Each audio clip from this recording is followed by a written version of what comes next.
Euromaxx highlights. And here's your host, Karin Helmstedt. Hi there, and welcome to our Euromaxx highlights of the past week, which this time around happens to include the following top stories. In vogue, why jogging pants and sneakers are going mainstream. Sweet tooth, why Spain's Jordi Roca is the world's best pastry chef. And Spray City House street artists are brightening up the Polish city of Katowice. And seeing as it is the weekend, I thought I'd dress the part, namely relaxed with a comfy pair of jogging pants. And while I did pass on the sneakers today, dressing down for work has become more of the norm in many workplaces, partly because, of course, high fashion has appropriated the look, but also maybe because people think that if you're not restricted in what you wear, well, then your mind should also be more freed to be productive. Well, no doubt a lot of it is also down to personal choice, but we had a look at the new laissez-faire style. Crop tops and jogging pants with holes. Baggy sweaters with leggings. Leather sport pants and silver sneakers. All showcased against the backdrop of a supermarket.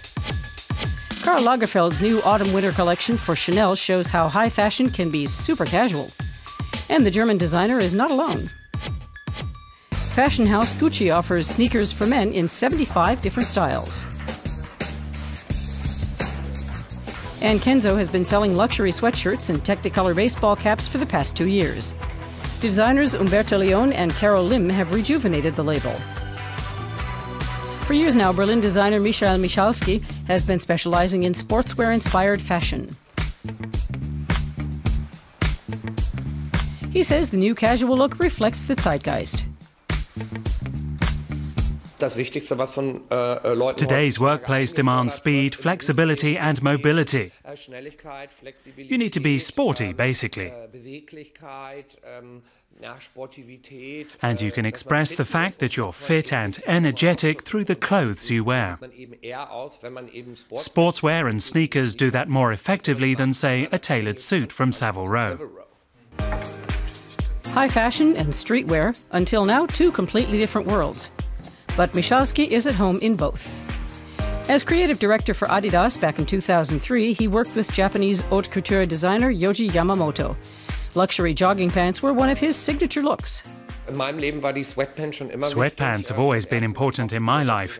They first surfaced at the end of the 80s when rave culture got going. People danced from Friday night till Monday morning, and so they needed clothes that were comfortable. And so they've always been important for me, a building block in my personal wardrobe, something everyone should have. We meet up with Gerd Müller-Tompkins on Düsseldorf's upscale Königsallee. As director of the German Institute for Fashion, he analyzes developments in the industry and predicts future trends. In his opinion, even business executives can adopt a more casual look these days. The statement this look makes is, I represent my product and the high performance of my company, and I don't need to talk it up, as it were, with a pinstripe suit. I'm showing myself as I really am. When someone dresses down, regardless of those around him, it conveys the impression that they're confident and that they can afford to do that.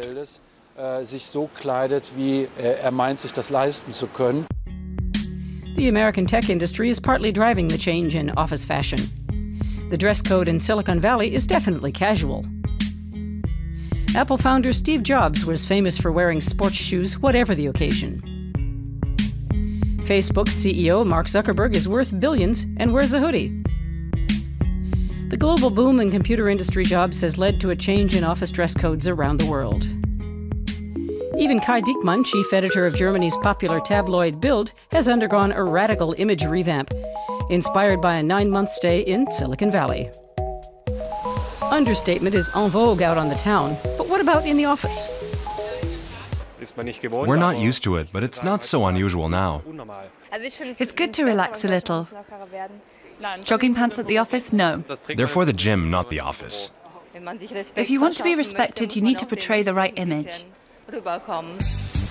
But our fashion pro predicts the casual look will soon be normal in all walks of life.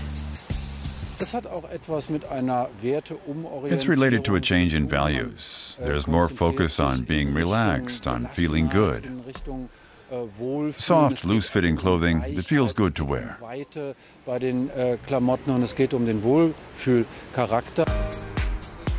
Michalski believes the sporty look won't just be an overnight trend. But he says choosing the right outfit is above all a question of personal style and the environment you work in.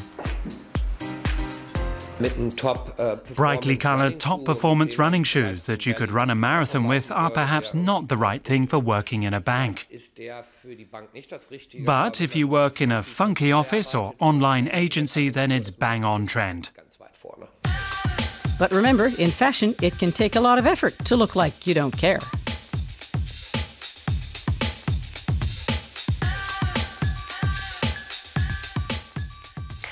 Well, if Berlin always has a healthy rivalry going on with the likes of Cannes and Venice for the title of top European film festival, there's one thing that Cannes has that Berlin certainly doesn't, and that is always gorgeous weather.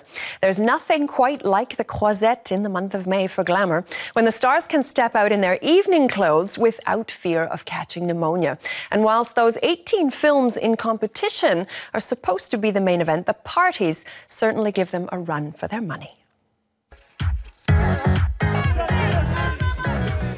It's the time of year when the big names in cinema turn out in style. On the Cannes waterfront and the Promenade de la Croisette. It's a non-stop party for 11 days and nights here on the Côte d'Azur. The atmosphere is lively but laid back, in keeping with southern France's Mediterranean flair. You know, the light here is spectacular, and I think that really draws people from the movie industry because it's so beautiful here. Also, you know, everybody brings their great films, and it's a great sense of camaraderie. The Cannes Film Festival is so many things. Not only just in terms of movies that, of course, there is an official competition, and at the same time, it's all the parties that are going on, the charities that are going on, the models. It's just a huge, entire monster that we all participated in. There's a party for every preference, something for everyone. The Association of German Film Producers can certainly get down and groove, and so can Women in Film, an organization that advocates women's rights in the film industry.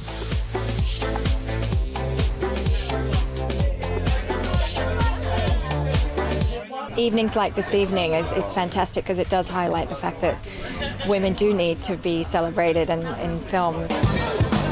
Oscar-winning German director Carolina Link has also taken time out for Cannes. The all-night parties are one way to unwind after a hard day of viewings and public appearances. Sometimes she feels a bit overwhelmed by the glitter and glamour.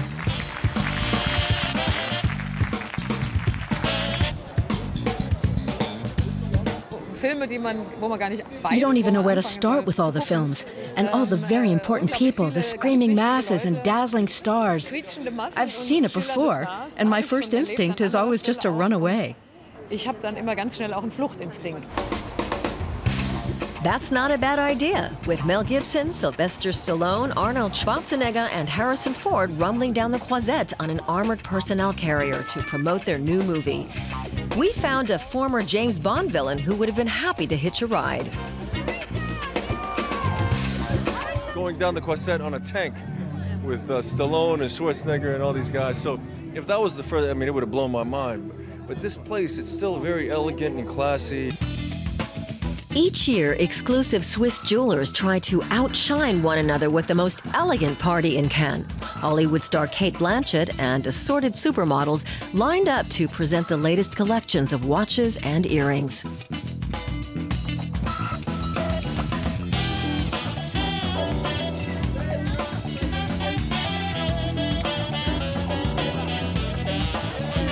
It's about aesthetics, isn't it? It's about the whole, presentation. Therefore, fashion makes people look certain characters. To have a great movie, you have to do a great red carpet, and you can do a great red carpet without a great, amazing dress and jewelry. But the starlets by no means have a monopoly on the dazzle in Cannes. Many parties here are works of art in their own right, experiences for all the senses. The guests are here for something new, unique, and super exclusive.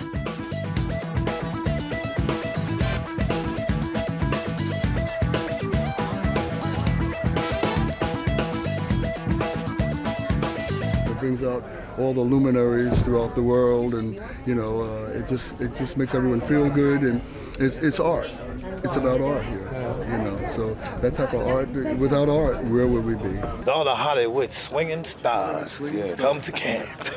Celebrating their film. Thank you. Thank you. And they'll be painting Cannes red into the weekend, when the most extravagant of all of the parties will be held to announce the winner of the Palme d'Or. Well, he's one of the reasons tourists will travel the extra mile to eat in Girona in northeastern Spain. Jordi Roca, as his name implies, is a little bit of a rock star in the culinary world. The Catalan native was just voted world's best pâtissier by Britain's Restaurant magazine, and many do agree with the critics that his avant-garde approach to sweet treats proves that the devil is in the dessert. A dessert that seems to breathe. To serve his sourdough ice cream with lychees and cocoa bean puree, Jordi Roca doesn't use a normal plate, but a plastic construction that rises and falls. The pastry chef wants every dessert to utterly surprise his guests. An extraordinary dessert has to move and give you more than just the flavor. Good desserts tell you a story. Much more important than how it's prepared and tastes is the feeling it conveys. Jordi Roca doesn't limit himself to addressing the taste buds alone. Using the ingredients from his creation Nuvolda Llimona, which means cloud of lemons, he's created a scent that he serves guests along with the dessert.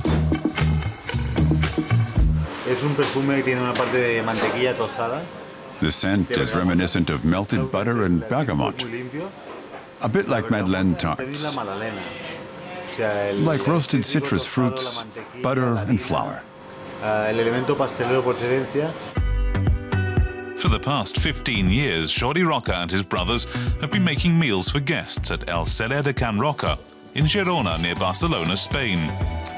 It has 3 Michelin stars, and last year Britain's Restaurant magazine named it the world's best restaurant. The kitchen crew made a name for itself for avant-garde ideas, and they often originate with the pastry chef. Jordi is the craziest of us all, in a positive sense. He comes up with our most unusual creations. He's quite an asset for our kitchen. Without his ideas, a lot of our dishes would not be possible.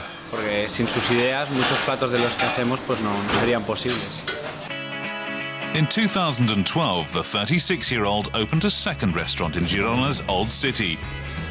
The furnishings in the ice cream parlor Rocambolesque are a bit reminiscent of the film Charlie and the Chocolate Factory. And here, you don't need a reservation. The ice cream parlor is a kind of window to everything we make in El Celler de Can Roca. We always say a bit of the spirit of our desserts is present in every portion of ice cream we sell.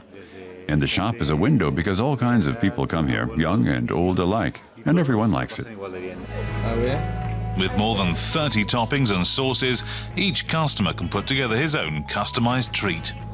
The ice cream comes in such unusual flavors as rose, Parmesan cheese, and roasted bread. Jordi Roca's bestsellers are his ice cream cakes, which he calls panés. This here is a very special machine.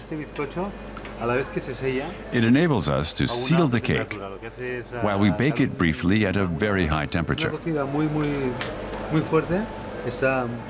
cake is then very hot outside, but inside, the ice cream is still cold when you eat it.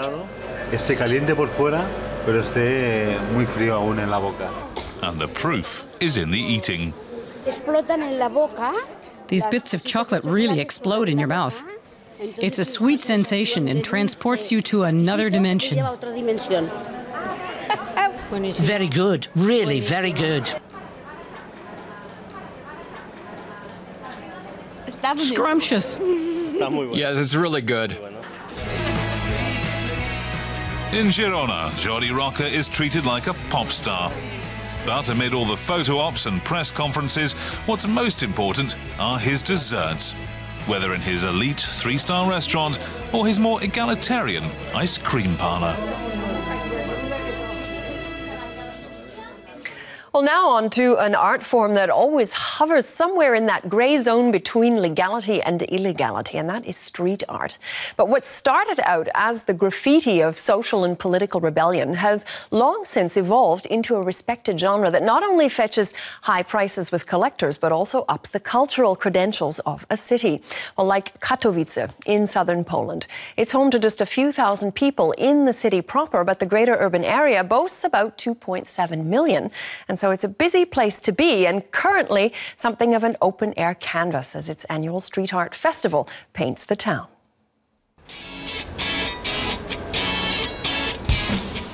Katowice, population just over 300,000, is in southern Poland. Traditionally, it's an industrial and mining city not known for its beauty.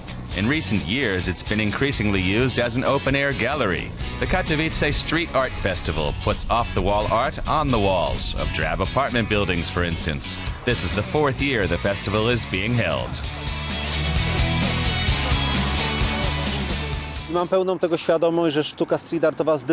Street art is perfectly suited to post-industrial cities like this one. With many people, you have to get them used to consuming art. And street art is ideal for that, because it's at home in the spaces people live in. The festival keeps artists working in and around Katowice for 10 days, though some projects take longer. Sergei Radkevich has been at work on the first part of his planned series on the 7 deadly sins for 2 weeks now. This one is sloth. He doesn't work out the idea for his painting until he's on site. I need always to saw the wall because it's like public place, and it's all walls have the structure, have the like its natural material. I need to saw it and understand what needs this wall. Even with all the turmoil in his home country, Ukraine, he doesn't want his current work to convey any political message. He's creating it in Poland for Polish viewers, outdoors and free of charge. It's a public place where you can make it for people to saw their reaction, to communicate with them, to collaborate with them, to try to manipulate with them. It's nice because it's real life. It's you can connect, have some connection. It's cool. The first street art festival here took place in 2011. Well-known artists from the world over have taken part. The Spanish artist Jordi, for example, his hen is now something of a festival trademark. The image was even brought to life for a promotional video.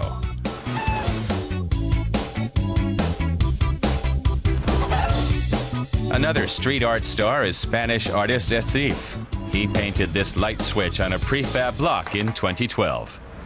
It doesn't have to be on my building, but still, it's a good idea. I always like to ride my bike around town during the festival and look at everything. It's great. It looks brilliant, especially the hen. A great idea. Many see street art as vandalism, but this is something very different. There's a new picture on a tunnel over there. Horrible. Now I think of it as the tunnel of fear. The city is much more colorful than it used to be. The grey around us is disappearing. The festival includes an exhibition on the history of street art in Poland. It had its beginnings in the 1980s, but it's more popular now than ever before. It started as a form of protest against the communist regime. Street art in this country is closely tied to the history of Solidarność, the major Polish opposition movement of that time. In particular, the work of Darek Paczkowski started showing up in the late 1980s and became well known. For example, Lenin with a Mohican. To this day, many people in Poland see it as a kind of icon. A total of 14 artists are taking part this year, funded mostly by the city of Katowice. Sasha Kurmas, also from Ukraine, works on his abstract Statistics. He's well aware that in a few years it will have faded or been painted over. You and me have some short life. And every people who live in these beautiful years also have limit in life. So it's normally if your art piece also have limit in time. It's not problem for me, it's not problem for people. I don't think about you must make something special for all times. Next year, Katowice will be celebrating its 150th birthday, and to mark the occasion, its 5th Street Art Festival will add yet a little more color to the city once again. And finally, as spring morphs into summer, we'll finish off with a visit to Leeds Castle. That's near the village of Leeds in the county of Kent in southern England.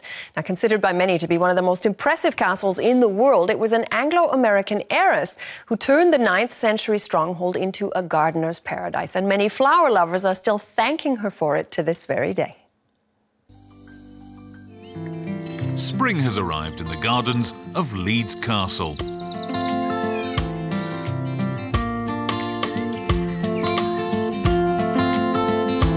Situated in the hills of the county of Kent, Leeds Castle is surrounded by lush parks and meadows. Samantha Wiesbauer is on her way to the cottage garden. It's still early in the morning. The gardener loves this time of day before the visitors stream in. Coming to work every day is spectacular, seeing the view. It's been called the most beautiful castle in the world, and it's a very beautiful garden. We're very lucky to have different types. We have a cottage garden, we have a woodland garden, we have a Mediterranean garden, so that there's a lot of variety, so we can deal with a lot of plants and a lot of different aspects, and it's exciting. The cottage garden used to be the kitchen garden, where vegetables were grown. Today, peacocks strut around where once hens pecked the ground. In 1926, the entire estate was bought by a wealthy Anglo-American heiress. It was privately owned by Lady Bailey. She was able to put the money in and concentrate on making the gardens look beautiful and spectacular for her own personal reasons. The picturesque home of Olive, Lady Bailey, was once the country estate of English kings, from Richard II to Henry VIII. Several of those owners left Leeds to their respective wives. It became known as Ladies' Castle. The last private owner, Lady Bailey, died in 1974. She bequeathed Leeds to a charitable trust that opened it to the public. Many of the flowers in the exuberant floral arrangements grow right here. Although 500,000 people come and visit each year, there are still some tranquil corners on the vast estate. A daily show involving birds of prey is a big attraction.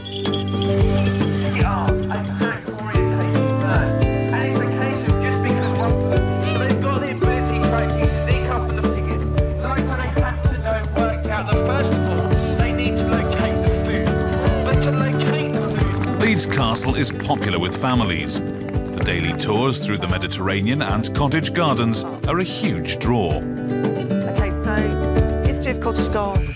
The gardens of Leeds Castle are a magnet for visitors, and many come several times a year.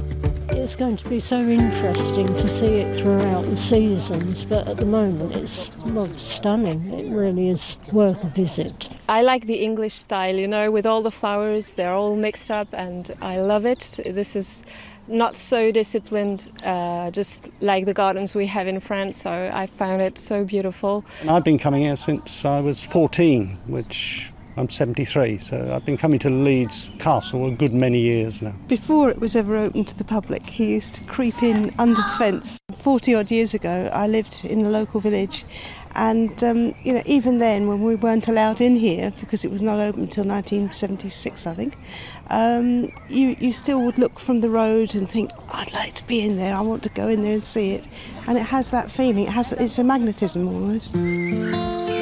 It's a magnetism that makes Leeds Castle and its gardens such a very special place. Well, feel free to visit our website if you'd like to see some of those reports again. And with that, our time is up. So until we meet again, all the best from us here in Berlin. And thanks for watching. Tschüss, auf Wiedersehen, and bye-bye.